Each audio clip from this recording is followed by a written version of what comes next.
Nagtipon sa labas ng Villamor Air Base sa Pasay City ang mga supporters ni dating Pangulong Rodrigo Duterte para kondenahin ang pag-aresto sa kanya. Para bigyan ng mukha ang balita, may live report mula sa Pasay City, si Mobile Journal Ivan Tarinque. Ivan.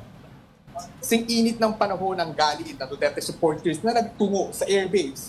Gamit ang kanilang cellphone, nag-livestream sila para ipakita ang sitwasyon sa lugar matapos arestuhin ang dating Pangulo. Kinundan nila ang pagdakip kay Duterte na kakarating lang mula sa Hong Kong matapos dumalo sa isang event ng Kingdom of Jesus Christ.